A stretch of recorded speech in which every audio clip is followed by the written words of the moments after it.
This video shows you how to fill the ink tanks on your printer during initial printer setup.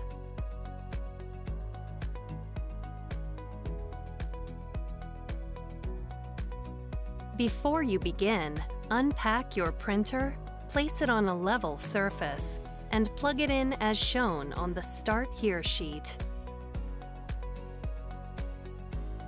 Also, be sure to review the notes, cautions, and warnings on the Start Here sheet.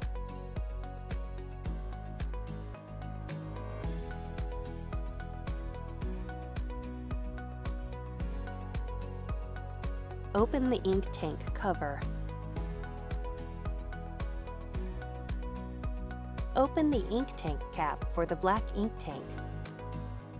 Remove the black ink bottle from its packaging. Hold the bottle upright and slowly turn the bottle cap to remove it. Do not shake or squeeze the bottle. The top of each ink bottle is designed to fit into the ink tank slot of the same color. Insert the bottle into the slot. Wait for the ink to fill the tank. Do not squeeze the bottle. Ink flows into the tank and stops automatically when the ink is just below the upper line. If ink does not flow from the bottle, lift and reinsert the bottle. When ink stops flowing, remove the bottle, securely close it with the cap, and set the bottle aside for later use. Then, close the ink tank cap. Repeat this process for the other colors.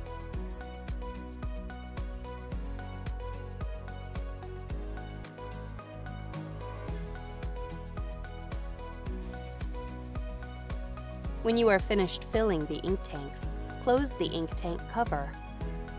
Then raise the control panel and turn on the printer.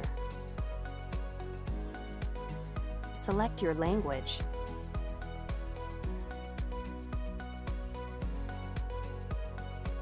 When you see this screen, press and hold the Help button for 5 seconds. When this screen appears, press Start to start charging the ink. Do not turn off the printer, lift the scanner unit, or load paper while the ink is charging, or you'll waste ink. A message appears on the screen when ink charging is finished. Follow the on-screen instructions to adjust the print quality. When you are finished adjusting the print quality, follow the rest of the instructions on the Start Here sheet to continue setting up your printer. Occasionally, check the ink levels as you use your printer. If the ink level in any tank is at or below the lowest mark, refill the tank. Do not let ink levels reach the bottom of the tanks, or you may damage your printer.